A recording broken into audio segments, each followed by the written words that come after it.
welcome back to a very special edition of the Tales of Tech podcast. Randy, what happened to your face? Oh, that's right. Oh, okay. So for our YouTube watchers, this is Randy. If you couldn't tell by my voice, I'm back, and what the heck happened to me?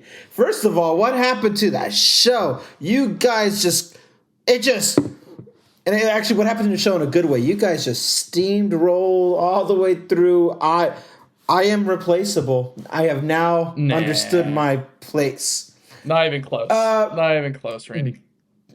This facial hair. Let's address the elephant in the room. Vision Pro. No, we're going to talk about my facial hair really quickly. Need to use Vision Pro to look at your face. Our audio listeners, I'm going to give you descriptive details of what I look like right now.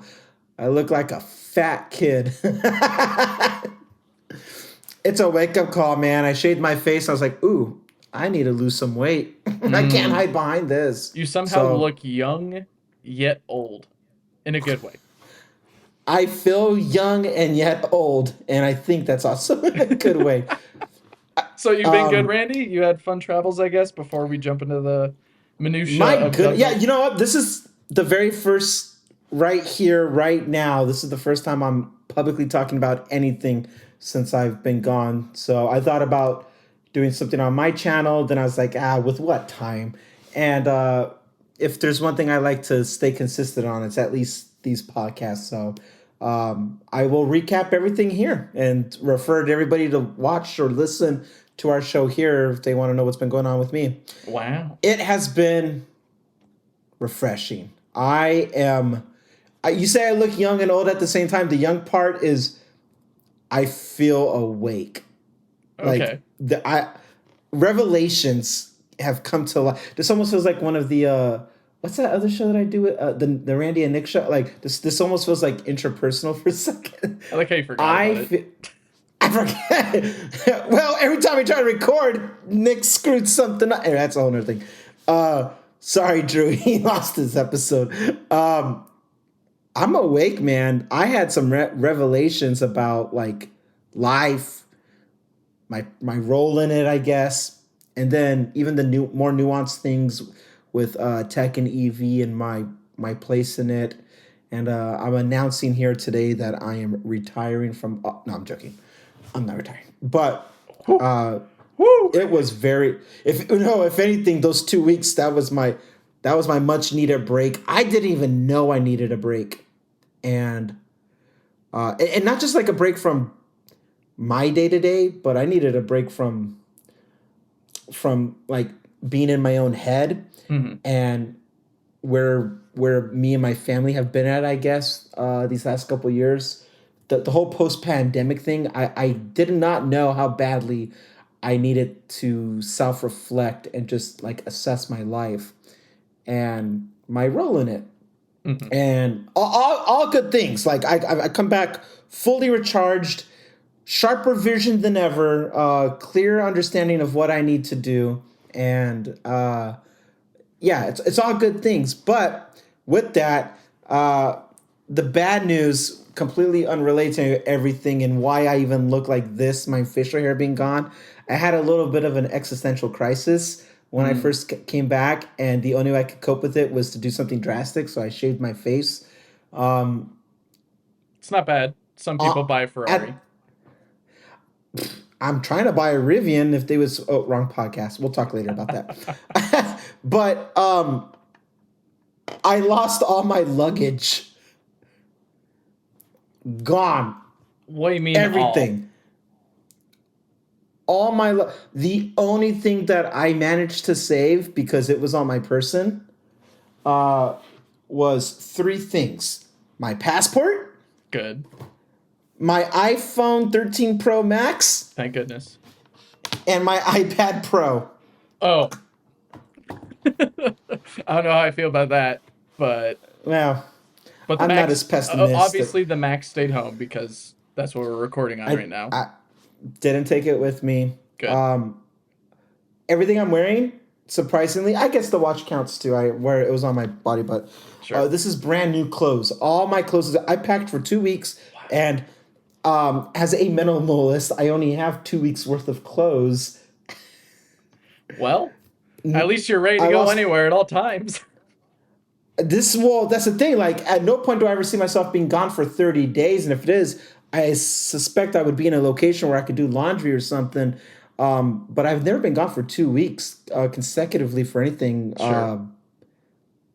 Not in a very long time, at least. So all my clothes, like literally all my clothes, with the exception of outer like jackets or whatever, because of the time of the year, all my socks, underwear, my shoes, it's all gone. All gone. So So the airlines just have no clue where it went. as of today being the fifth day, I emailed. I flew with an airline called Condor, and Hmm. I emailed them saying, "Hey, it's the fifth day. I'm reaching out. So where's my money? If you're not going to give me my luggage, where's my Hmm. money?" Um. So yeah, like Yikes. Sounds like me and I had to AirTag. go to. Jeez, I'm so glad I didn't take my wallet like that, or I traveled light where it needed to be. Hmm. But yeah, man, like my my hygiene, like literally all of it. My wife got all her luggage, and thank God that like the keys to the house were with her. Right. Uh, and it was a mess. So stressing out, and the fact that like I just didn't feel comfortable having so much facial hair when I was gone. I just shaved it all down. It's like I need a fresh start. If I'm gonna buy new wardrobe and new everything, I'm taking my face off. And to be fair, gentlemen who are listening to the show who can grow such follicles on their face, you may or may not know it's actually relatively healthy for the skin every now and then to like shave it down to open up the pores. And like I don't get breakout anyway. I have pretty good skin, but it's good for like breakouts and stuff like that. So I felt like doing a cleansing, so I did. And it was like it was symbolic in a way, like come back anew. I'm born again. Hmm. And now I'm going to keep the facial hair off probably for a little bit, just so I can incentivize myself to go on longer walks with the new Watch OS 10, something or another. I don't know, but I walked a lot, man. Like when I was in Rome, Hmm. I walked so much, and I was so glad I had an Apple Watch to kind of track all of it. I was averaging somewhere between 7 to 10,000 steps a day, Wow. which is not my normal lifestyle, No. as you can tell. So I was feeling pretty good. I Nice. came home, picked up my kid, and I was like, "Hey, I got energy to go up the stairs with you." Like that was kind of fun. Goes up So and down the stairs anyway, twice. Okay, that's enough. okay, that was good. But Wow. Europe is a beautiful place, man. Hmm. I will trinkle thoughts about it maybe for, if not in this format, because we are going to talk about tech and my thoughts with Dub and all Well, that. here But we can slowly transition to it with the I guess the question of did you see more iPhones or Androids in the wild per se while you're roaming Rome and Europe? before I tell you that, let me tell you what I was expecting to see. Okay. I was expecting to see nothing but androids, Okay. but that was not the case. I actually saw in Germany. So I went to Germany, I went to Italy, and I went to Switzerland. Nice. Each place equally amazing for different reasons. Sure. I have a bias for Switzerland just because I love lakes and mountains. But I've heard they have a few. what a what an expensive country. Oh yeah. Oh yeah. I want to break the fourth wall here for a I just want to step out from tech for a second and just because again this is genuine reactions. I haven't talked about any of this. Um, you don't know what I've been This is the through or first I've nothing. So heard. yeah, I want to talk about something. I spent Oh. okay. Germany and Italy use the euro as their currency. That's what you pay with. In Switzerland, it is the Swiss franc. So, and that is CHF. That's their digit, right? Like we have USD, they have EUR, I think, for the euro, and then CHF is the Swiss franc. Okay. Everything was stupid cheap in Italy, surprisingly, and I was like, "Oh, that's pretty cool." So I had quite the excess of euro on me, even though I paid everything through Apple Card. I did Apple credit card, and the conversion, like I don't get charged a conversion rate for doing that on a credit card, which is kind of cool. Sweet. Did not know that. I did not. I was expecting to have a conversion rate, but at least in a more traditional sense, like if you were to swipe your card, I think that would be the case. But for contactless payment, there's a whole different system that kind of goes through all that. And MasterCard is MasterCard for the Apple credit card. So it was mostly recognized. I saw more MasterCard than Visas. And then American Express was the lesser of the three. But I knew American Express does not charge a conversion at all because it's the more premium one of the three. I don't recall Discover, but I don't use Discover, so I don't know. But we did had to do some. I had to pull some cash at one point just to use their transit system, and I pulled like I think 200 euros, and that I could not spend all. I tried to spend all of it, and we couldn't. We came home with money, so I was like, all right, well, there's that. I got to Switzerland. There's a McDonald's that is attached to the hotel that I was at, and I bought their version of a large chicken sandwich, double, whatever, or not double two, whatever. What we would normally spend, I don't know, $5. Let's say $5. For a meal. I'll even be more. $7 total for like a large drink, large soda, and a quarter pounder. Okay. I'm Their looking version at of the a large price is of actually it right now, just so that way I've got some reference. okay. I think that's like $7. I don't really know. I don't fancy McDonald's like that, but Sure. I think it's like $7. Yeah, I mean, it's attached to the hotel, and sometimes places close. Anyway, that doesn't matter. There was a convenience element about going to McDonald's, but their version of a large is actually a medium, and their small is like a kid size small. So it's a little bit different. So, but they call it a large. It was actually a medium. So I think with the medium, let's just say $6-7 for a quarter pounder meal. They don't call it a quarter pounder because they don't use pounds. They don't use that system. They use the metric system. So they call it the Royale with cheese. And it's a very, that was cool. Very gourmet. Very. I spent,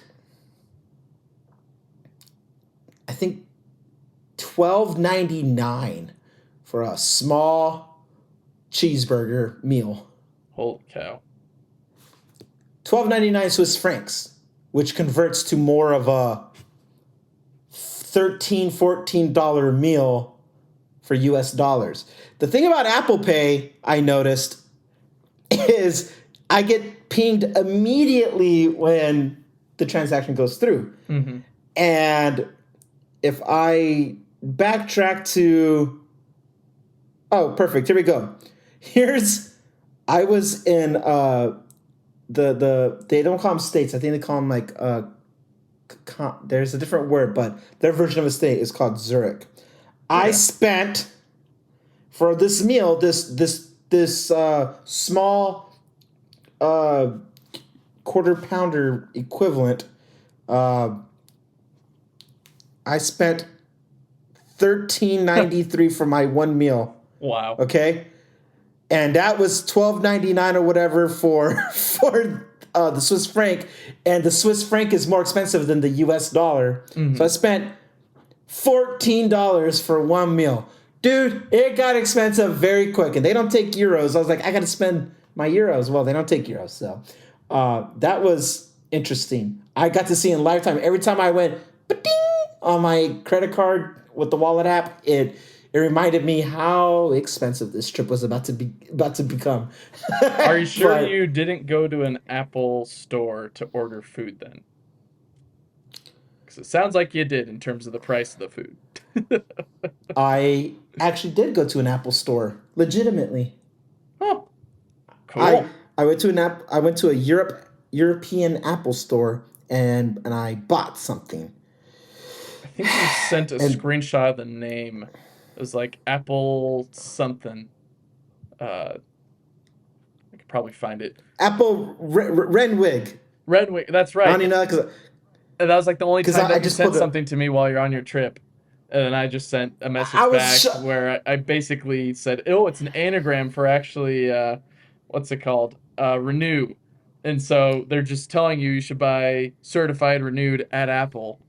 It's all just it's all just set up right there. That's all you need to buy. You don't need to buy anything new. Just buy it certified renewed. But I went anyways, to this location nice. and uh, I bought a $45 watch band, which converts to that. So the prices are the same regardless of the currency, but with the actual exchange rate would be different. I actually ended up paying more for the watch band. Hmm. So I spent, I think it's 45 or 49, whatever it is, Swiss franc instead of USD. And when I realized afterwards, I was looking at my wife, I was like, wait a minute. I thought this was a European exclusive because I had not seen uh, this watch band before. But then I went on Apple.com, not .de or E or IT. whatever. I went to .com and it confirmed that, oh no, this watch band's brand new for the last refresh, no matter what. I just did not know. I was like, oh, all right, never mind. We're returning. So I immediately returned it because I was having buyer's guilt or remorse spending so much money and the fact that I was paying a higher rate for it. I was like, I'm Sure. returning the Apple Watch band. I mean, And you still can say that you bought something at Apple over the pond, and then you I just have the leave it there. receipt. Yeah, and you have the receipt. So you did buy Only something. you, me, and whoever's listening to this will know the truth. That's right. So Drew, and only Drew, no one else listens besides Drew because I used to be the only listener. Now it's only Drew listening. Don't tell anyone else, Drew. I did not listen to your guys' dub recap because I was in the air. And by the time I landed and Really? Wow. could have listened, I was dealing with the whole customs things and my lost luggage. And Sure. yeah, So of that. course you didn't get to watch it live then, but did you watch Dub, I guess, that night, or did you watch it next morning? I'm sure you were itching So for all the info. this is the first time in adult history that I can recall that I missed a dub, and I hated myself for it. But it was also kind of free, and I'll be honest, because I know Drew taking his leave. One of the things that we've talked about, whether it was on or off air, I don't remember, but not being gone just long enough to not miss iPhone season, Hmm. and I totally get that, but afterwards when I missed Dub, being like completely detached from the world or the internet for a little bit, I was like, wow, I feel kind of free. Like I could be whatever I want because I systematically will not miss a keynote. I have not for years, Hmm. since maybe 2013, 2012. So at least a Wow. decade. Let's say a decade. It's been a decade.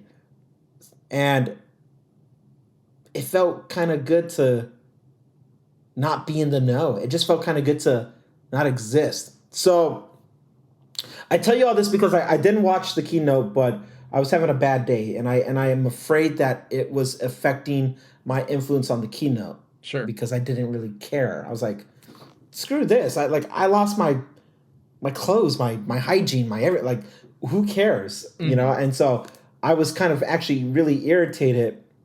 Uh, the rest Monday was just an irritating day overall, and I did not.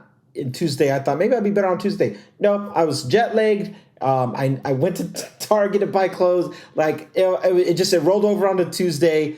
Wednesday, I started to get a little bit of a grip. Yesterday was probably my first real okay, I'm okay day. Mm-hmm. Like I'm back. I'm not jet lagged anymore. I'm back into my routine.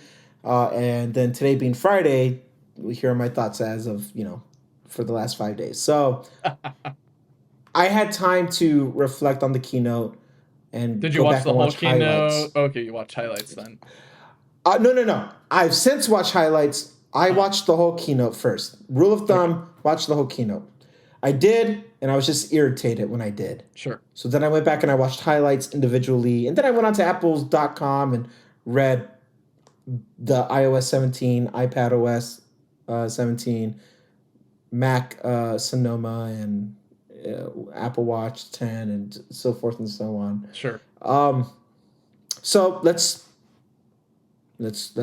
talk about that. And Sure. my sense, I'll give my first thoughts on it, and you can give any updated thoughts you might have since your initial reaction. Yeah, it's only been Um, a couple days at this point.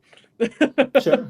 I mean, a couple days for me actually changed my mind on a few things that I'll talk about where I'm at right now and how I felt on Monday and why Hmm. it's changed. And so maybe you might have a change of thought on something. But Maybe. uh, which one do you want to start with? I don't know. Let's because of course I'm sure everyone wants to get your opinion on it. Like a certain someone in the last video wanted to get yours and Nick's opinion on Vision Pro. Is it everything that it lived up to be in terms of hype over the last X amount of years that people have been talking about a Apple VR/AR system? I laugh because I have purposely avoided saying any Apple information on Twitter Hmm. or on my Discord. Like it's been very intentional. I've purposely given no reaction to anything. The only thing I've talked about on Twitter is Rivian stuff. So Nice. very intentional because I did not want to. I didn't want to bury the lead, and we're gonna jump right into it with the elephant in the room. Sure. Okay, Apple Vision Pro. Uh, Here is my initial thought when I saw it. Who cares? Really? Wow. But to be fair, again, I was in a bad mood. I all this context, how long the last 20 minutes of deposition was to lead up to this. Hmm. I was in a bad mood, and I really actually I'll say this on the offset so I don't have to repeat it for every category. The whole keynote the first time on Monday, I was like, who gives a crap? I don't care about none of this. Hmm. I didn't. It's like not that it was bad information. It was just quality of life improvements overall. And then I see some hardware that I was completely like a 15-inch iPad Air. Why would anybody waste your time with that? Just buy a cheaper used M1 MacBook Pro. The whole thing, Hmm. I was so pessimistic. And I see the headset. Who cares? Who cares? The whole thing was, who cares? None of this matters. Literally, none of this matters to my life. It shouldn't matter to your life. This whole thing is stupid. And I'm like, Randy, you've been up for almost 24 hours because of the time shift. You haven't slept. You haven't eaten. You have no clothes. You're tired. Go to sleep. Regroup. So I say all that because Monday, everything was negative. Friday, today, I have a change of headspace on most things. So, Hmm. Apple Vision Pro. It is not the direction I thought they were going to take with pitching it, but Sure. I was expecting a twist. I even said in my little recap or my last minute whatever video I recorded Hmm. that like Dynamic Island. Who would have thought something like that was going to happen? You can't predict software. And I like when Apple does that. They find a way to throw a twist like you weren't thinking that. Well, I didn't think they were going to avoid gaming basically altogether because the headset to me would have been about gaming. Mm-hmm. Okay, so they want to talk about productivity and they want to talk about all the nuances of perfection and this. Apple Vision Pro is AirPods Max. Okay. It's Apple HomePod, the first gen HomePod. It's the premium high end of something. Will start with the most expensive something, Mm-hmm. and then we'll bring the tech down. I'm sure over time we'll bring the tech to cheaper products, especially since the name Pro is in it. Right. Apple Vision SC might be a thing. Who knows? But What a name. start with the best of the best. Where have we seen the best of the best? We saw it with HomePod. We saw it with AirPods Max. Uh, Mac we Pro or iMac technically, Pro, maybe. Best of I'm both well, worlds. I would say the Mac Pro can be in there, but uh, we technically saw it with Apple Watch, the first gen when they did the Apple Watch Edition, Apple Watch, and Sure. Apple Watch Sports.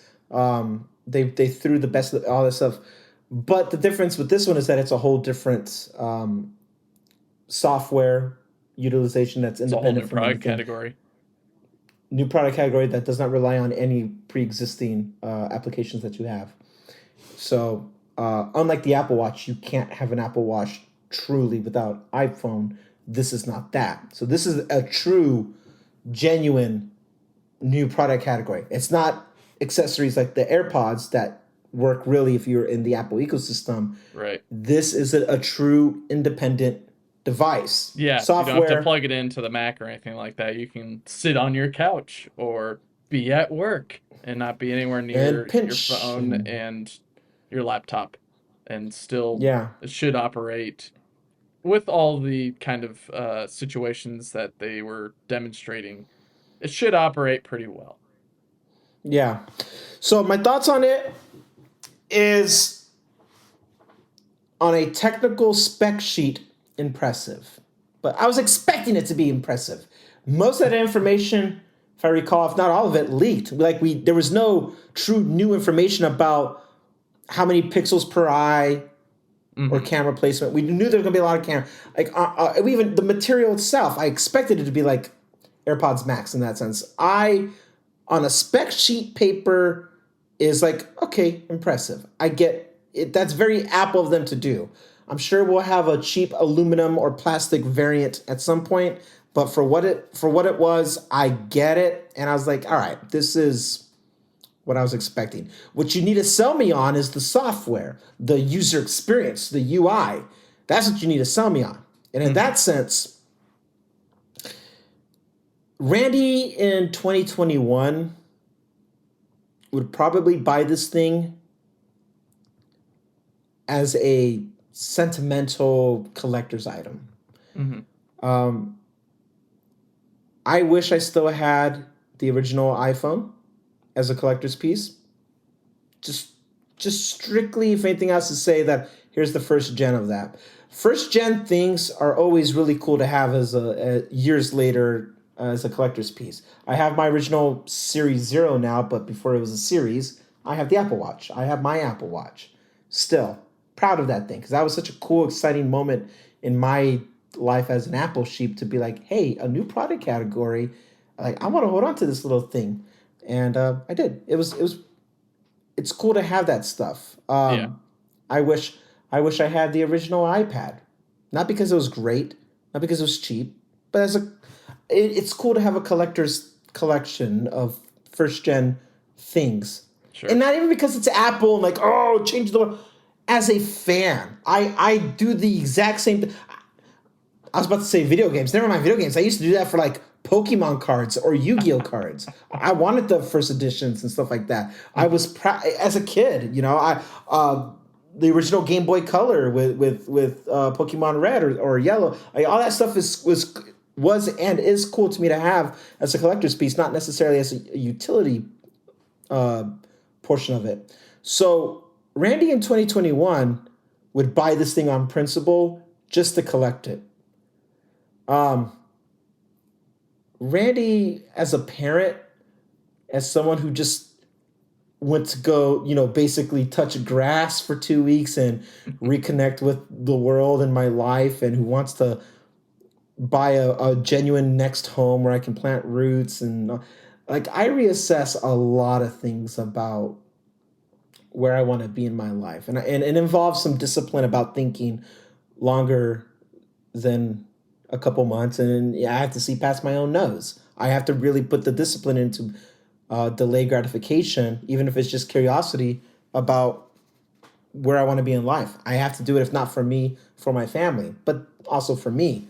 It's a cool exercise of a mental muscle to do, to prove that you don't need the latest and greatest. Still, I still believe in that ethos. Like, I haven't changed. I'm still iPhone 13 mini, and all things considering, like my headspace in the tech field has changed, and I know this for sure, almost like it's changed to a point where there's no return, because the headset Apple Vision Pro would have made me go back to my old ways. 2021 Randy. Mm-hmm. But it didn't. And that was eye-opening to me.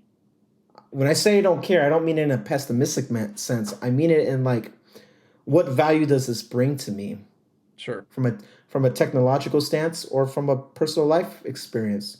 We can be fans about the products that we see and not have to, like, include that in our own life or in our own collection. Mm-hmm. And I can say that for the Mac Pro. I've loved every single Mac Pro that ever existed because it was meant to be the greatest of Mac OS, and I've never owned one. I could say the same thing for the newer generation iPad Pros with mini LED and LiDAR. I can appreciate, on a technical sense, the exact same way on the specs. I can appreciate that without ever having to own it. And maybe what they all have in common is maybe you have to sell me on the software, except for the Mac Pro. That's strictly too expensive for my Right. blood. But you have to sell me on the software. And it's not that I wasn't sold on the software. It's just, much like the Apple Watch, very first generation, they didn't know it was going to be a fitness piece. It was the fitness, the sports was a subcategory like the Apple Watch Edition that was to fall under the main umbrella of Apple Watch, which was the stainless steel one. Mm-hmm. Only to very quickly understand that the stainless steel was just a different iteration, the more premium, like the iPhone Pros, what would later be iPhone Pros, whereas like regular iPhones sold better. The Apple Watch Sports sold better because they were cheaper. It Mm-hmm. was the exact same software, different materials used for the hardware. Mm-hmm. I suspect the Vision Pro, when we drop the Pro and we take away some of the things, whether it's that pass through and you look at eyeballs or whatever, like, I'm sure that on a technical stance that's cool, but it's just not practical. When we get it cheaper, when you take away some of the, if you keep, like, what's the core essentials of this headset? What's it meant to be? A wireless or a control? Well, definitely not wireless, but a Yeah. controllerless experience. If all we care about is the cameras about tracking your hand movements, if we perfect that, and maybe not so many pixels per eyeball, Mm-hmm. if we take away that to save costs, and then the materials for the headset itself, if all that, it reduces costs for a cheaper version, maybe, but it doesn't answer the question I asked you months ago. What problem is it solving? What does this fix? It did not answer that question for me. Sure. Yeah. It seems. I mean, I think you put fairly well with the whole comparing it to the original Apple Watch of its very first gen or zero gen. It's still trying to figure out what it is, and we're not going to see what it will become for probably many years, assuming that they stick with it and they don't can it, and hopefully that they do ship it right. Something that I actually thought of while watching the presentation, and it didn't come up until right when we started talking about Vision Pro, was some of the 3D photos that it has. And I thought about you in regards to capturing these special moments with your son. and just living in that moment. And I know that like it is kind of dystopian having the goggles on your face, kind of basically staring at your son as close as you can to get the perfect 3D image or whatever of the situation. But to be able to upload that to the Mac or wherever else and then watch that back later and then also pass it on to him later so he can see it's not just a 2D image where like you kind of get some of the grainy looks that you see with older phones or I guess older photos Mm-hmm. that you have, that this might Mm-hmm. preserve a bit of that spatial definition that Mm-hmm. gets lost with a lot of the 2D and just the megapixel and all that. So would is that maybe an angle that you might perceive as a potential interest towards you in the future in regards to So I thought about capturing that. your son? Yeah, I thought about that very moment when I saw that part in the keynote about looking back, like trying to save the most information possible when you take a photo or a video for that moment, for that preservation of in that very moment in time, that snapshot in time. Sure, Um, because he's not going to be like that forever. He won't be like that in a month. yeah, he's changed just within the last 2 weeks. He looks different and he behaves differently. But um, again, side note away from the tech stuff, I missed him so much. When I saw him, I was like, wow, I don't ever want to do this ever again without you. I wish I had taken this trip before he was born, because the whole time there was this thing just looming over my head about like, I'm having fun, but I miss my kid. And Wait, he didn't go with you to Europe? no, I didn't tell you. No, I assumed he was there. No, no, no. So my mother-in-law, his grandmother came out and house sit, watched him, watched Kika, Hmm. um, and then her mom and sister came out while we were gone because they wanted to finally meet him for the first time, and just they wanted just to take a trip. Why not? Sure. So no, it was a whole thing. I have not seen him for 2 weeks. Wow. What a So again, with this brave context, like, person. dude. I won't ever do it again because No. I that's 2 weeks that like I just, it's not that I lost, but it's like he started sitting up right while I was gone, and like I missed that. Right. And his grandmother, my mother-in-law, taking the one with the man, God bless her, the one with the Z Flip thing, right? She's She awesome. smart enough to know. She knows to use the iPad for all documenting purposes, and she was, because iMessage, like uh, I was able to stay in communication with anybody with iMessage. She would send us uh, photos, but live photos, so I was able to play back things and watch them exist. So she was capturing the moments, but I couldn't help but like, man, I wish I was there, Hmm. And no amount of trips or anything like that can replace that now. Sure. So my life advice to you or to anybody who's thinking about it and who's listening or watching, if you want to go see the world, if you can, do it before you have kids, because if you actively want to have kids, and kids ain't for everybody, and I waited until I was in my 30s to have kids, so you don't have to have kids soon. But if you want to travel the world, do it before you have kids, because if you want to be a good parent, or what I assume, I don't want to assume anybody the worst, like be a absent parent, but it was hard, man. I missed him so much, Hmm. and I have a new appreciation when I came back home. I'm just glued to him again. I'm like, oh my god, never again. But actually, and I tell you this because I wanted to talk about the live photo element. As you know, when I send you photos and stuff, like I like taking live photos. Now, why would I do that? Why not a regular JPEG? Because I want to capture more information, the highest fidelity possible with the technology that I have, and even reflect that 3 second time frame in life just to look at it.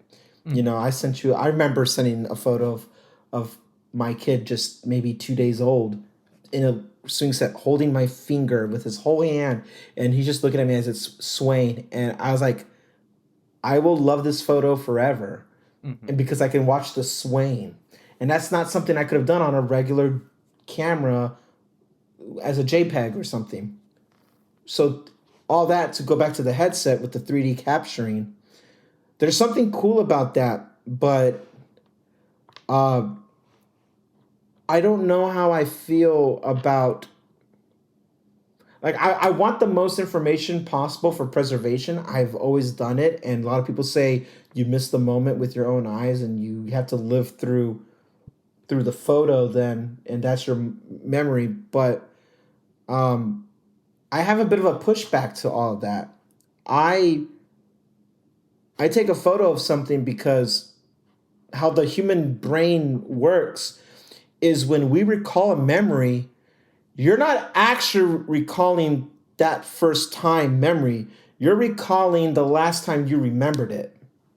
It's and that's how we actually fall into. I'm about to get really philosophical and like it's really weird, but that's how people believe their own lies over time because when they repeat it over and over again, or they recall this fake memory that they fabricated or this fake story, and it Mm-hmm. becomes true to them, is because they've imprinted the lie so many times that the last time they recall it, they can recite this lie in a more pessimistic based off of the last time they talked about it because they strengthened that memory that's not real.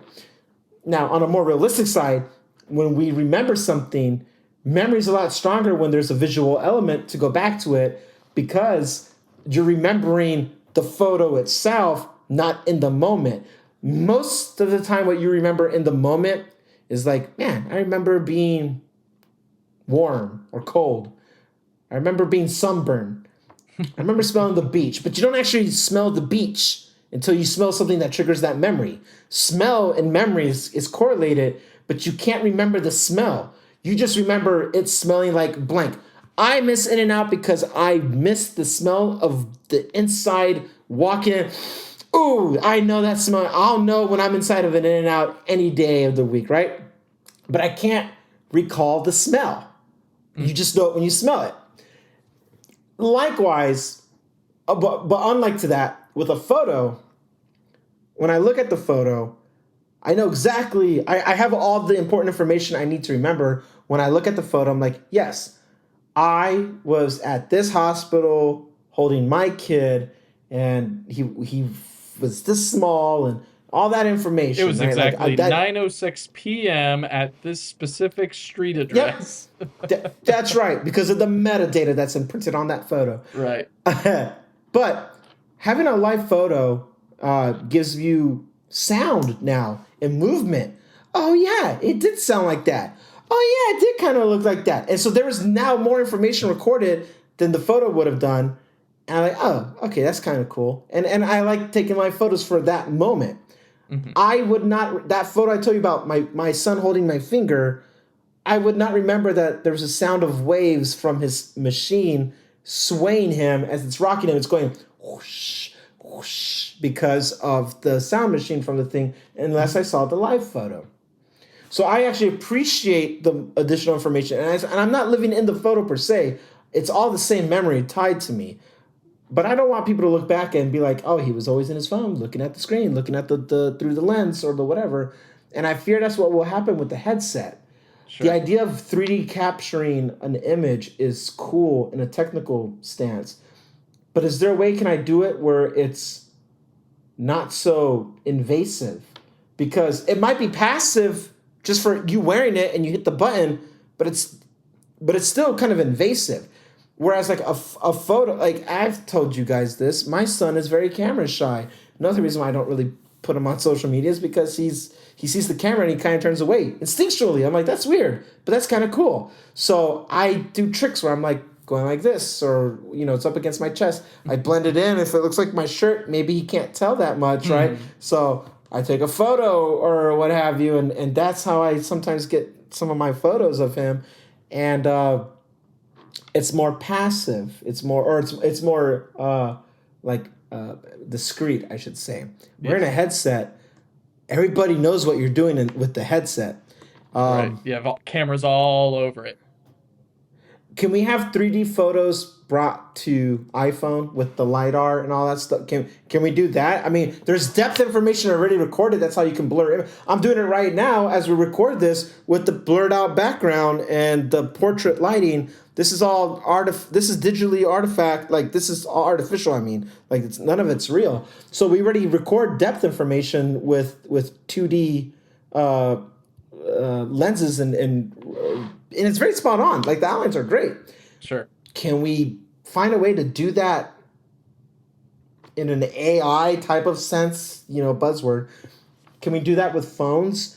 I would feel more comfortable with a phone, because at least with a phone I could real quick, like, we know how to use a phone. Up, down, up, down. Maybe I'm just being a fossil for talking like that, but I just don't. I'm not the guy walking around with an iPad taking a photo or a video on the iPad for the same reason.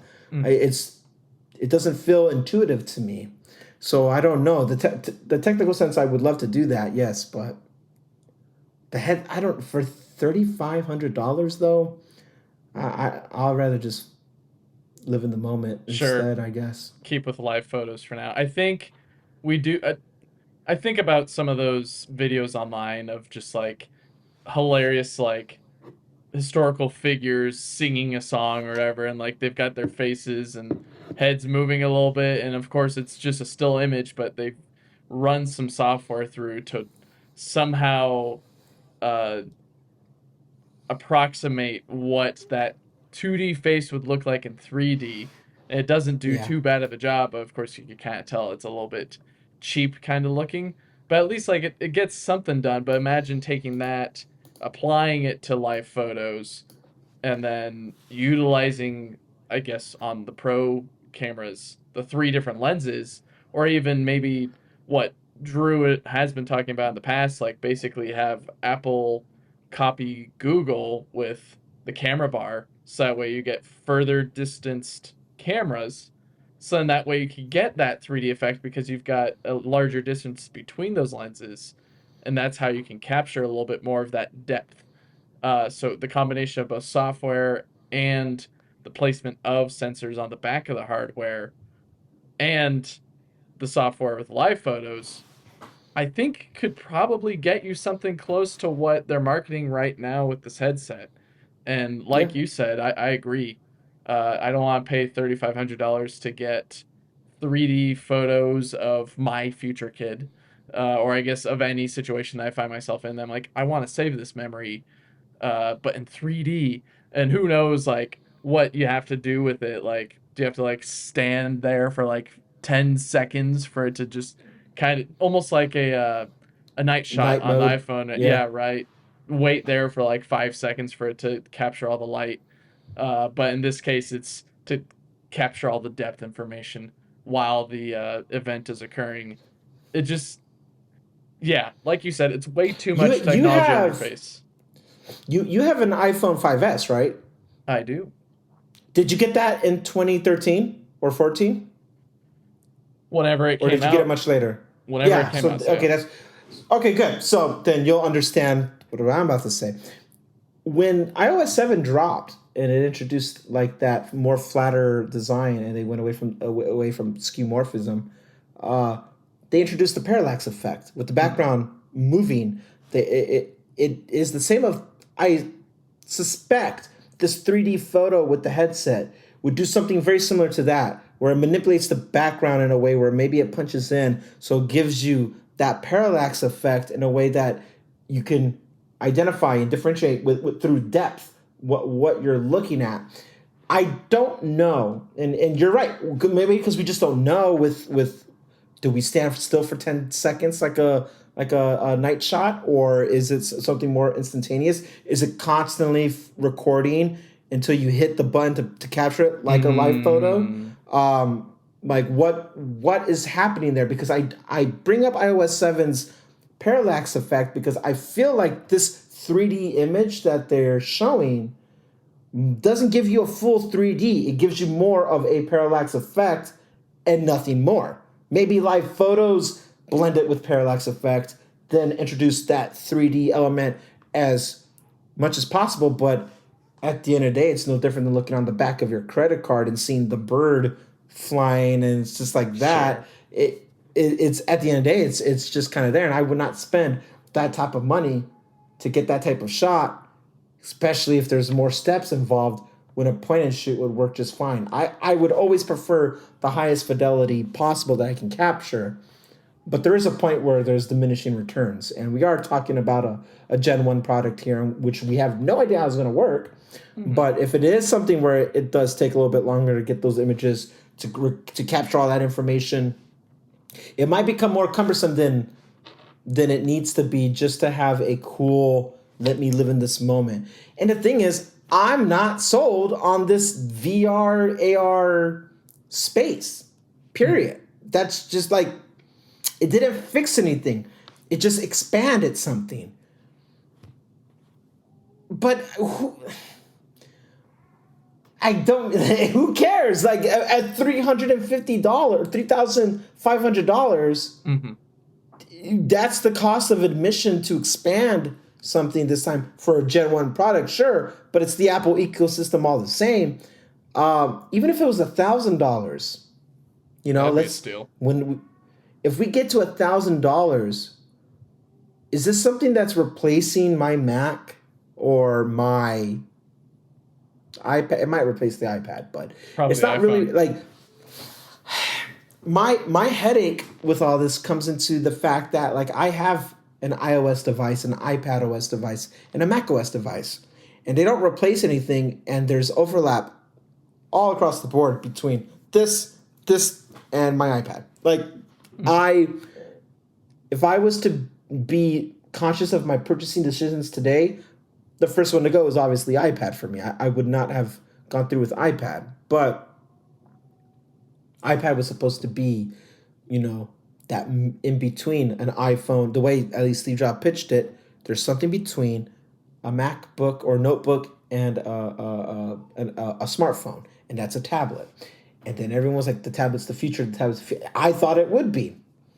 And it hasn't done anything over the last 10 years and you had 10 years to make improvements here, and we are just copying iPhone a year later on everything that it does. Except for the calculator. Except for the calculator. And it blows my mind. That genuinely blows my mind that it is not as advanced as it is. Mm-hmm. And it's all about that software. And I don't regret buying anything, but I wouldn't do it again. Sure. With iPadOS, since we're talking about it, cool that there's interactive widgets. I know that's also on the iPhone. Like anything that's widget related follows mm-hmm. the iPhone, but it doesn't really. iPad is iPad. It's only as good as the software, and at the end of the day, I can't do what we're doing right now with you and I talking and recording, even though I'm using an external camera, which is an iPhone. It doesn't do continuity camera, which I'm using. I have multiple windows up that I can manipulate on different, on my MacBook and on my monitor. It gets so close to trying to do it, but it's Mac OS light, It's not what it needs to be. And we didn't even talk, because I've been gone so long, I didn't even talk about the pro applications with that Selmy with Logic or Final Cut. The fact that you have to move a lot of the stuff over to Mac OS for it to be able to maybe do more intrinsic editing or production of something. And you can't, then whatever goes to the Mac can't come back to the iPad, within itself tells me that it's limited still. So like, I can't get behind the pro applications when the pro applications are pro light. They're not a 1-for-1. I don't care that it's touch manipulative and like, oh no, this is redesigned for that. It's at the system level, it's not 1-for-1, and that's where I have an issue with just iPad as a whole. I can't get behind iPadOS for anything because it's just at a system level, it's limited. And what I need an iPad to be is a MacBook replacer, a killer, and it won't. It can't. Mhm. So I've given up that. And what I need the iPhone to be is everything it's perfect at. Pocketable camera, great battery, and social media apps or YouTube or email. Like it does the core things of what a phone needs to be perfectly well. I can call you on my iPhone like I did earlier. I can't call you on an iPad and have just a phone call. Like it's just there. Mhm. iPad is something I've given up on now, and I'm okay that I've given up on it.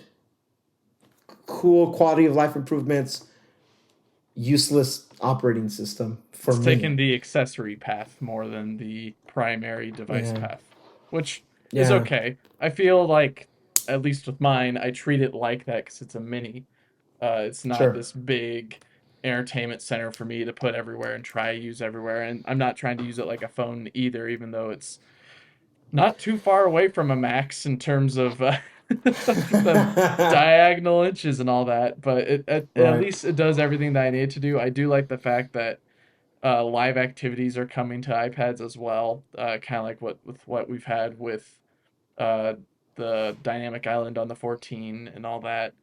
Uh, PDF autofill is pretty neat as well. It's something that has come in handy on my end, except for when I try to fill out an official document like a passport uh, renewal, and then it just gets rejected because some random reason. Yet my wife does it the same way, and it's perfectly fine.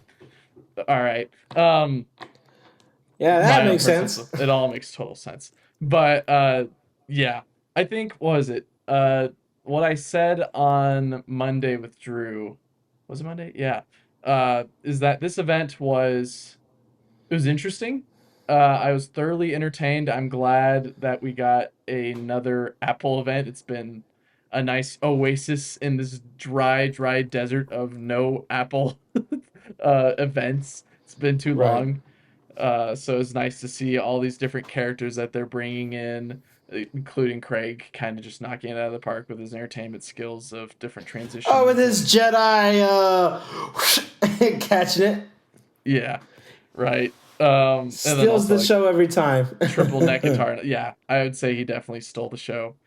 But if there is a product that I would give like the award to in regards to like, yeah, you definitely deserve it in terms of being the nice new product that I got most excited for. It's which is kind of funny because it's dubbed up. It's a software uh focused Uh-oh. event, I know what you're gonna say. right? Do you? Do you? Mac Studio? Basically, pretty close, yeah. Just because it got a nice upgrade with It did. being able to do so much more, and yet what's hilarious is it's coming in at a price that is undercutting the Mac Pro and does basically everything the Mac Pro does. It's just got a few Yeah. less ports, and also doesn't have all the DVI slots or whatever. But Right. still does basically what a Mac Pro does, but with a lower price tag and a smaller size. And maybe I'm biased because I own one, but the M1 version of it, it's still a great machine. And if you want something to do things really quickly and handle a whole bunch of stuff, it can do it no problem, no sweat, no issue. It's just it's a desktop, so you kind of have to deal with that. Um, I'm not too sure. Was there, at least for you, a favorite thing? It doesn't even have to be hardware, but like is there something out of this event that you walked away with like I didn't really have many problems with this and it probably gets two thumbs up for me in the end. Oh, with the two thumbs up and all the effects and FaceTime later Can't type of wait to event. try that with you and Drew later in the year. Yeah. Okay. So I I do appreciate. Here's where my mind has been changed. Um, One, I was actually my mind did not change on this. I was excited for the Mac Studio. That made me happy because I think the Mac Studio is the best desktop. Like just it was the best last time. Like now that it's not dead. Like I thought of you immediately when they introduced the Mac Studio. I was like, And not oh, the iMac? Wow. because I like you're going back to the. I feel like that's the one you uh would be the most sentimentally attached to. The design is something that I love. I think it's the thickness is what gets me compared to the mini. The mini's cool, but like the thicker height, the height of it, I think just does it for me because it's just so quirky, but yeah, it's so Yeah, smooth. It's got its own character to it. I want to pull up the iOS 17 roster here. Where you at? I no, I just saw it. Hang on, let me because I they had like a quick little breakdown. Apple Right. iOS 17. There you go. Okay, preview perfect. Um, there here are things that my mind had been changed on. In no particular order, especially not from what I'm seeing here. Uh, It's the the journal app, custom right?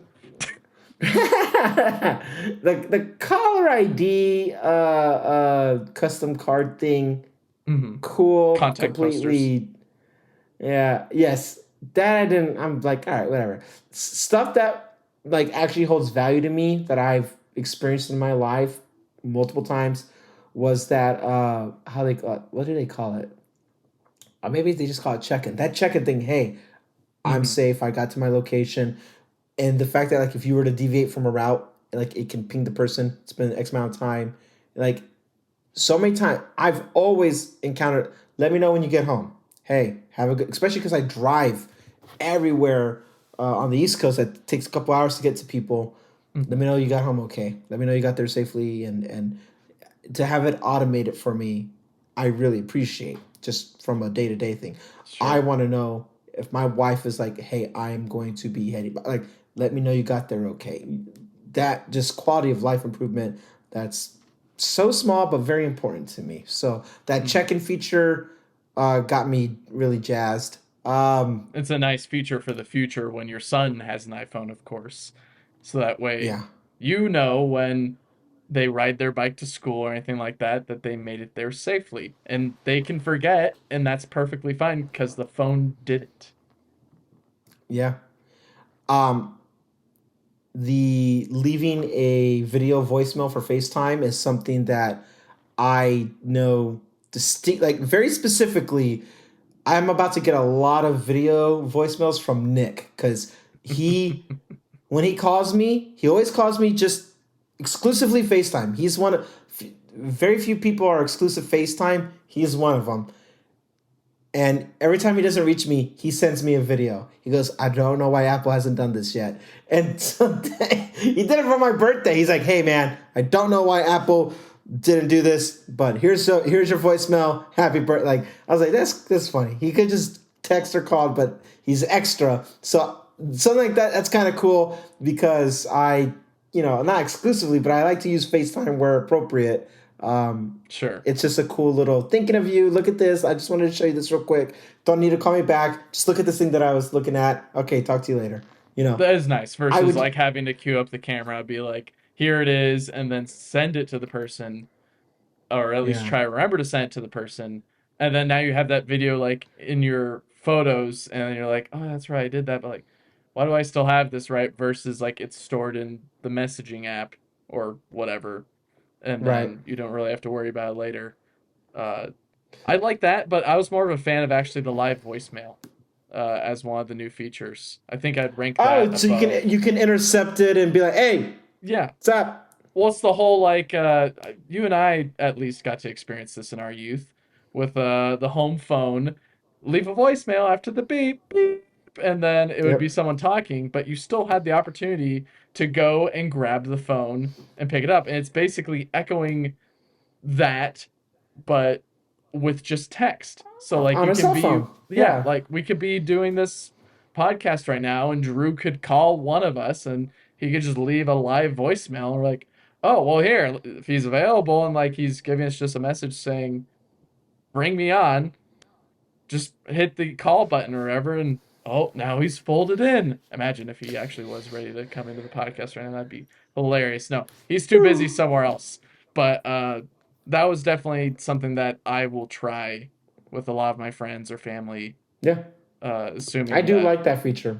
yeah, because usually I catch them on their voicemail, whether it's friends or family, and usually I just don't leave a message because then I'm like, and then I'm probably not gonna listen to it because who listens to their voicemail? But like this is taking your voicemail to the lock screen, so that way it's not in some corner or crevice of your phone far away. I can already hear it or see it. I can see my wife calling me. I don't answer, and she'll be like, "Hey, pick up, pick up, pick up, pick up, pick up, pick up, pick up, pick up, pick up."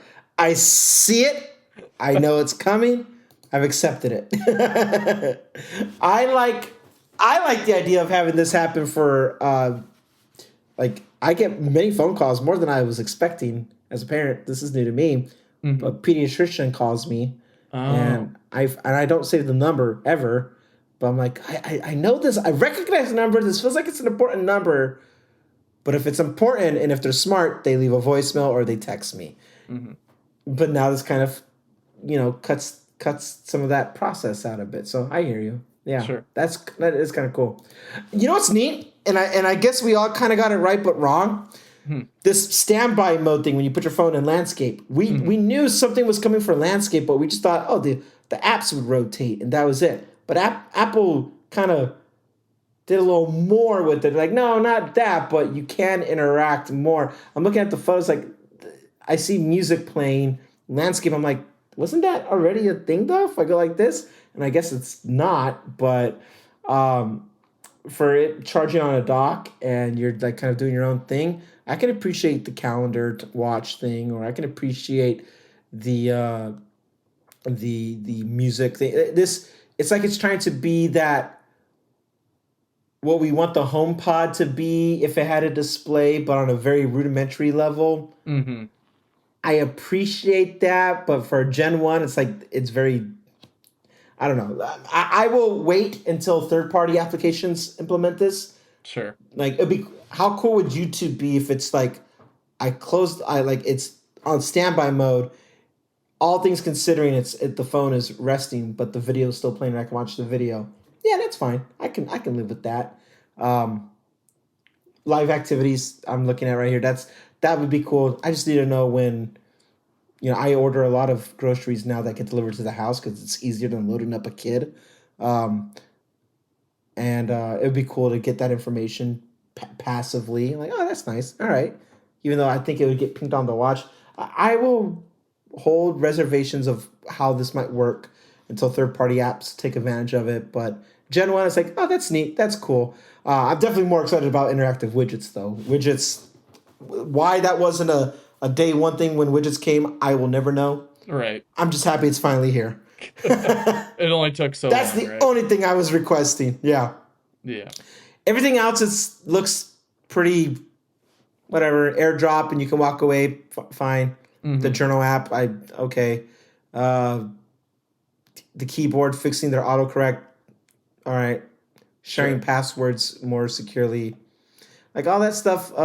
The two-factor authentication code now autofilling for emails is cool. Because I know, I think Discord. No, not Discord.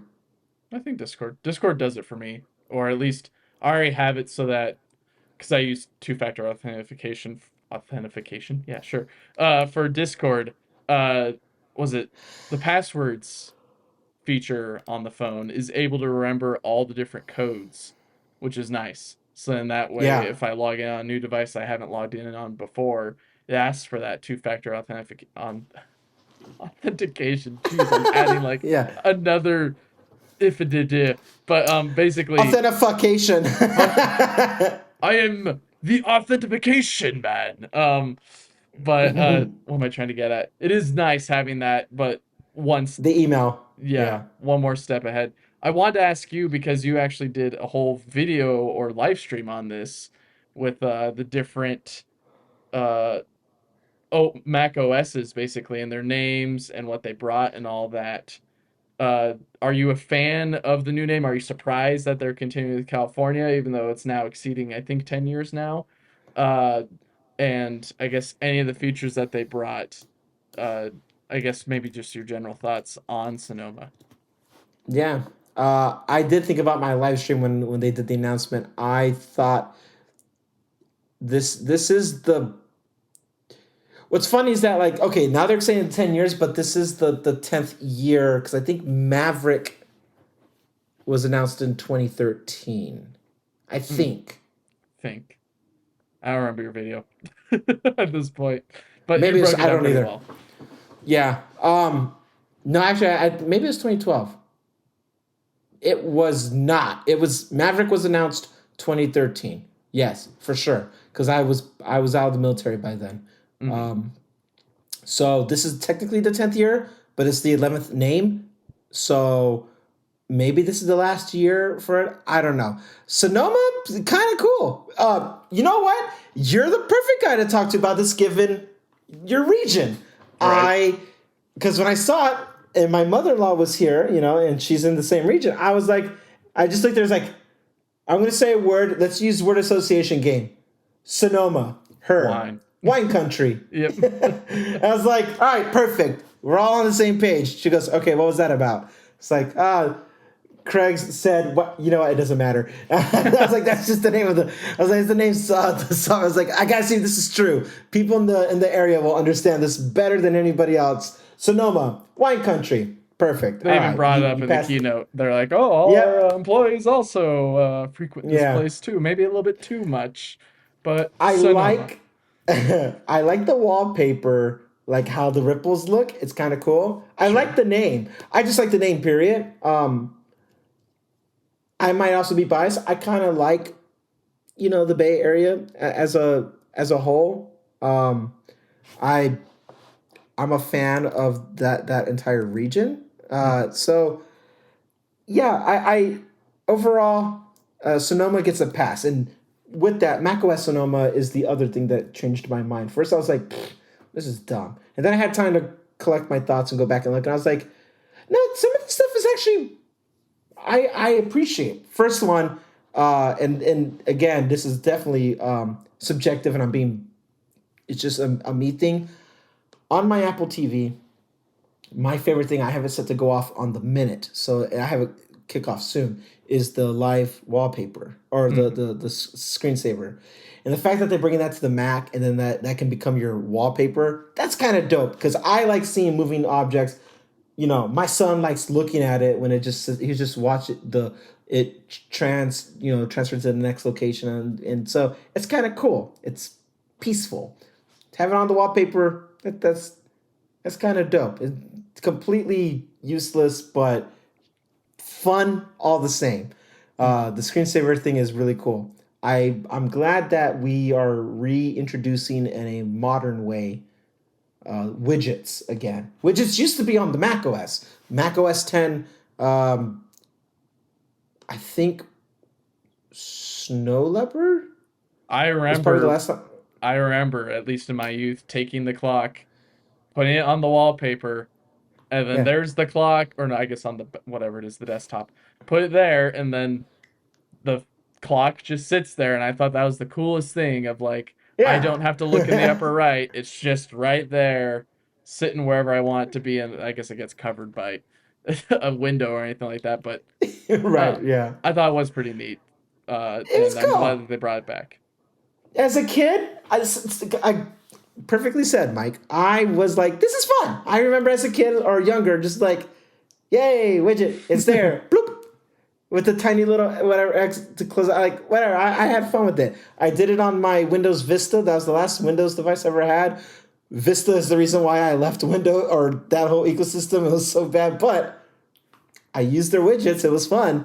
Hmm. So it's cool to see a modern interpretation of these widgets in a more cleaner format. I appreciate that.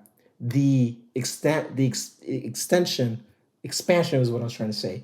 The expansion of the FaceTime or the video conferencing, and now you get more effects. Whether it's the whole when the thumbs up, but at least that like you can have a PDF or something, and it's in between you and your background, or you could be small.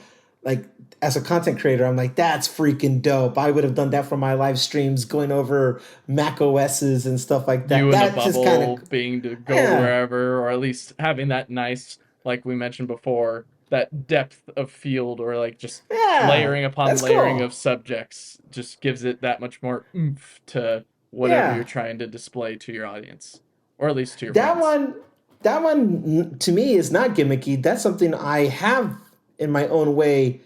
I do use when I live stream. That has been like, do you know how many times I go into OBS? Like, how can I position my window in a little way while I have Logic up and I'm working on, like that's something I dealt with all last year. And I'm like, Hmm.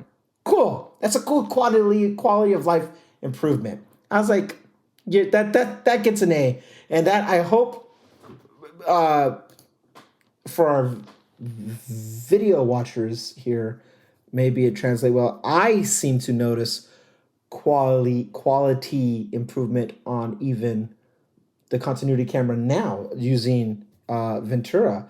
The outline with me and my tree in the background here, it hasn't really missed the mark on keeping me traced right. And I purposely wanted to record this podcast using all the effects at once to just gauge, has there been updates with this over the first version one of Ventura? And there has been. So the fact that they're still working on improving the video portion for Mac OS and they're adding stuff to it, I welcome it all with open arms, whether I use it or not, because that's the most exciting thing I took away from Ventura. And it's just like, oh, I could do that in my streams or in a video or whatever. We could do it with. Why can't we do this for our podcast for the video elements? Like show some stuff. That would be kind of cool if it's quicker. Like, hey, here's a screenshot and boom. Hmm. Like that's neat. I'm all right with that. I like the Windows. Any website can become an app thing.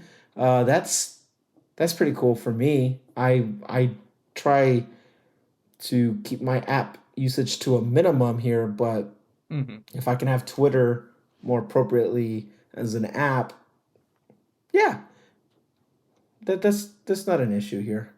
Right. I think that's about it. I'm doing a quick scan. The gaming, I don't really game, so I don't really care. The most exciting thing for me, I think, would have been the video, like just even top of the FaceTime head. I coming to say TVs, I think, is something that you'll probably use.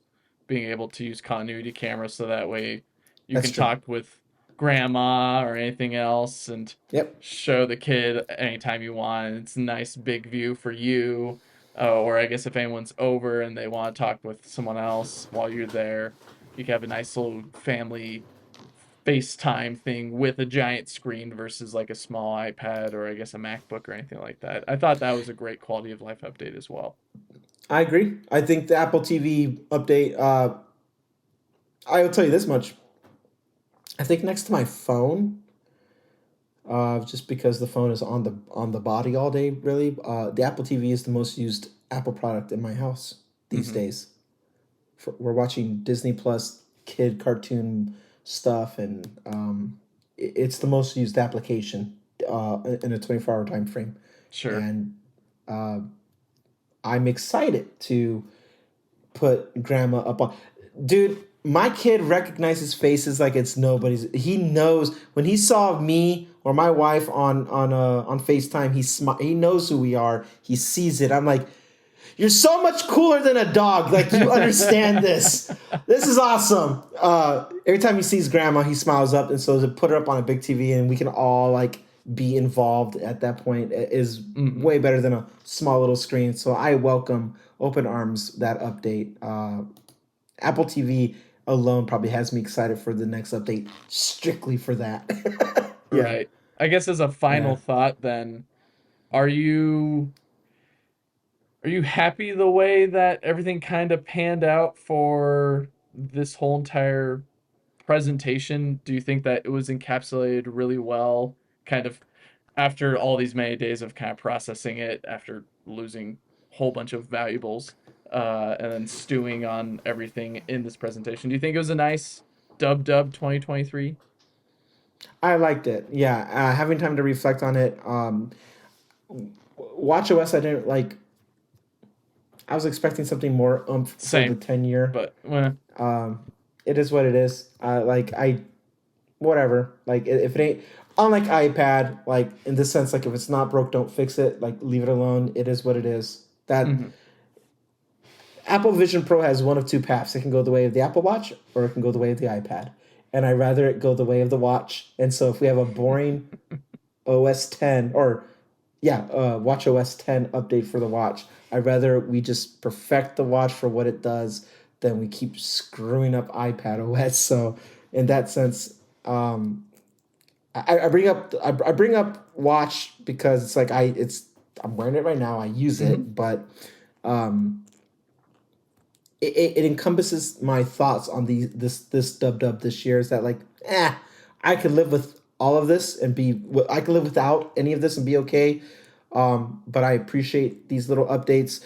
My issue with iOS being the main focus most of the time for really anybody, my issue with iOS personally is a couple of years ago, and I think it was iOS 14.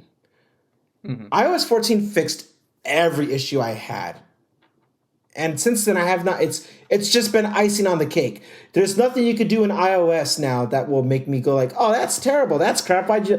You fixed it. It's done. Once I got in-camera app settings adjustments, and I think even like the Siri improvements on certain things, I could just if my hands were busy, I could be like answer the phone like or call this person on speaker. But like I could be more contextualized and it would execute those prompts. Mm-hmm. Battery life, like it knows how to mitigate its charging habits by being docked, and it's like all right, reserving until 6 a.m. then it'll charge, like all these little nuances of things. I was like, to me iOS 14 I believe was the one that like fixed any gripe, with the exception of interactive widgets. And I know that's when it came to iOS 14 I was like, oh man, this is cool. So really, I welcome interactive widgets. I was fine without them because my widgets are more information based, weather, calendar, the battery stuff, the Tesla app, and I think like my stock portfolio or something like that. And they're all like interchange. I have them set up in a way they're all just information, like passive. Let me read you, and that's fine. Maybe it will change the way how I design my home screen to have it more interactive, and I don't have to jump into apps. I welcome that, but they didn't need it. iPhone has been solidified as my default phone after I think iOS 14. Mm-hmm. So any year from that point forward, going forward, I will welcome the changes. I was pleasantly surprised with Ventura last year about what they did about bleeding the line or blurring the lines with the phone being your camera and this and like all that was so cool that now I'm at the point with Mac OS. You can do anything in Mac OS. I'll be like, awesome, let's do it. Ventura was my iOS 14. So now I won. At some point, watchOS was always just working. Like, it's a watch. Can I look at informations? Great. So maybe the very first gen watch or whatever one gives us the crown or all the not the crown, but the digital compilations of things. Like, all right, now it's my watch. And I think that was the very first gen too. So watch has always been great. iPad. Bro, get yours together. Come on.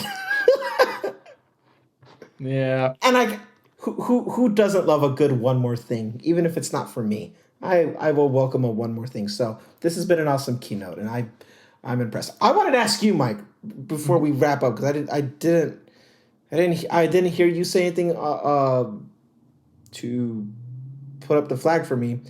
Did anything change your mind over this past week now that made you think initially where you're like, I do like that, now I don't. I don't like that, now I do. I'm looking at this differently. Has anything, since your recap of it, what's your headspace now that you've lived with this information for about a week? That's a great question. And it's tough because it's been a crazy week anyways on my end. But I will say that yeah, none of the iPad stuff has really caught my attention again. Um I think mainly, yeah, it's more of just the icing on the cake with iOS and all its different features that are coming in the next update. I did get to see in person because Drew and I got to hang out for a little bit right after the podcast the next day, in person, and he showed me his WatchOS beta, 17 beta on his watch. So I got to check that, and that was nice. But I wasn't really a fan of like they switched up the dial and the buttons functions, and now uh, that might confuse me a little bit. But I guess I'll just learn to live with it. But it didn't really capture me. But I might. I'm hoping, I'm crossing my fingers that that widget stack up is a lot more useful than I think it is, and which could be. But otherwise, yeah, I would say nothing's really changed too much. I'm warming up to the design a little bit more of Vision Pro. It's kind of like the Cybertruck effect, I would say. Uh, Even though I think what I said on Monday was that it's a pretty good design for Gen 1 compared to like what everyone was thinking and what all these crazy like renderings that people were making, because usually the renderings are far away from what the actual Yeah. product is. But this pretty much was it. It's just a little bit more bulbous than what most people were thinking, but otherwise it's perfectly fine. I think there's a lot of attention to the different components of it that I'm now appreciating more, with the headband and the tweeters or speakers kind of on the side and the dials and all that. I'm loving just how they packaged it.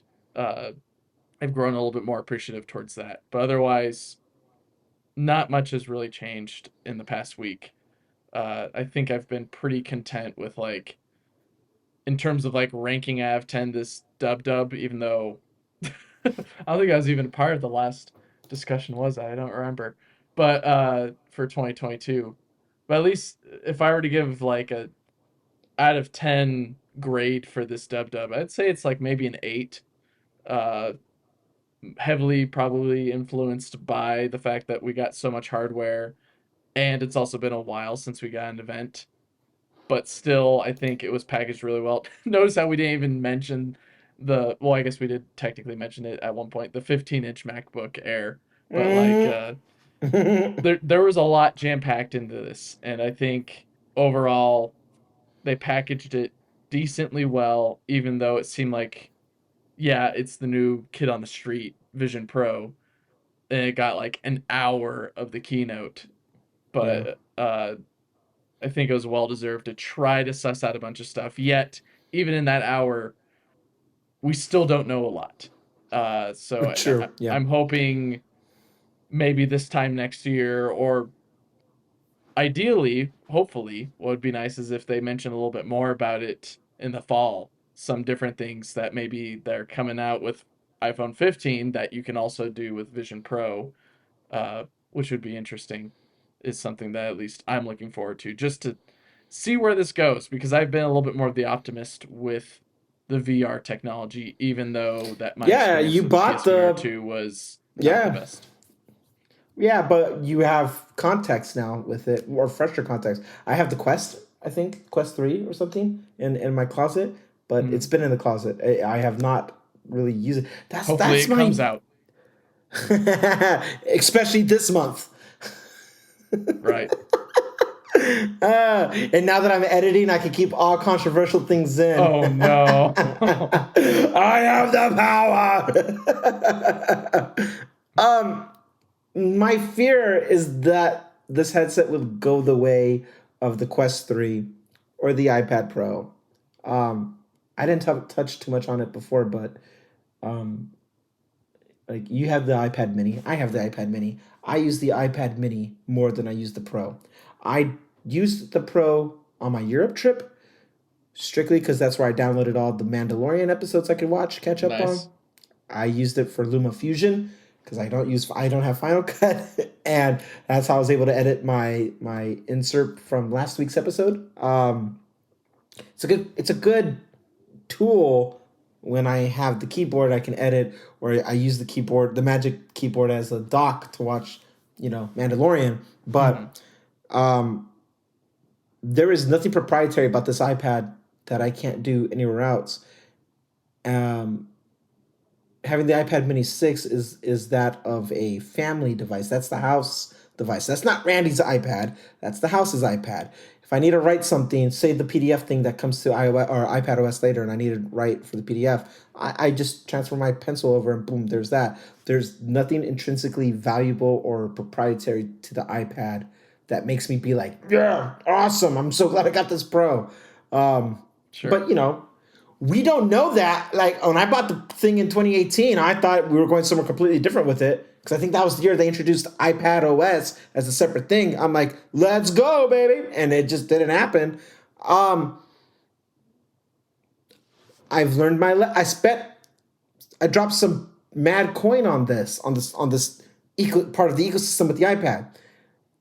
I learned my lesson. I will not do that again with Vision Pro or really any device since then. Sure. The exception is the MacBook Pro, because I know what I have a better relationship with the Mac. I knew what that was. When they announced the new ports or new quote unquote ports, but everything else, I got an aluminum Apple Watch. I have an aluminum iPhone. I'm okay with. I got my mini. I'm okay with what people would consider mediocre because the tech is that cool. The software is that cool. Definitely.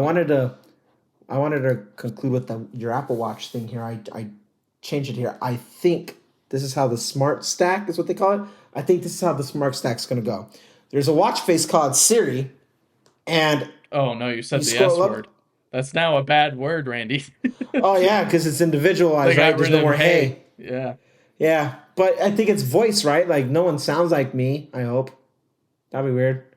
Anyway, the watch face here, it does the same thing. You see, like yeah, it kind of smart. I think it's gonna be something like that, and if it is, all right. I mean, I'm in the same boat as you. I was very whelmed. No, I'll be honest. I was underwhelmed by WatchOS, but I just don't think that's necessarily a bad thing. Sure. I use the button here. I don't for my cards to go through and clean out. I don't want that to be the control center button, to be honest with you. Mm-hmm. I don't want that, but doesn't matter what I want. Times change, the button, so must we. Yeah, the button used to be our contact card. Remember, like when you had the wheel of 15 people, and who are you going to add to your wheel to call or something? I wasn't around at that time, so I'll just date you on terms of when I adopted the Apple ecosystem. But never mind. Yeah. Anyways, thanks for joining us this week, everyone. And Randy, glad to have you back. We missed you, and unfortunately, there was no overlap between you and Drew, so the three amigos don't get to reconvene for a while. But yeah, maybe that I tried. I tried to catch you guys. Drew texted me for dub recap, but at that point I was stuck at the airport trying to talk to officials about my luggage, and I don't think that's the Randy you guys would want to talk to for the first time in weeks anyway. Afterwards, so it's better we did it this way. I'm glad I can at least we can do some shows in Drew's absence and have fun here, and we'll just keep building anticipation. Just build anticipation. Yeah. Just like Apple. Yeah. Well, thanks for joining, everybody, and glad to be back. Riley, thank you for the timestamps. You're helping me out this week, so I appreciate you. A1. And I'll catch you guys. We'll catch you guys in the next one. Take care. Bye. Goodbye.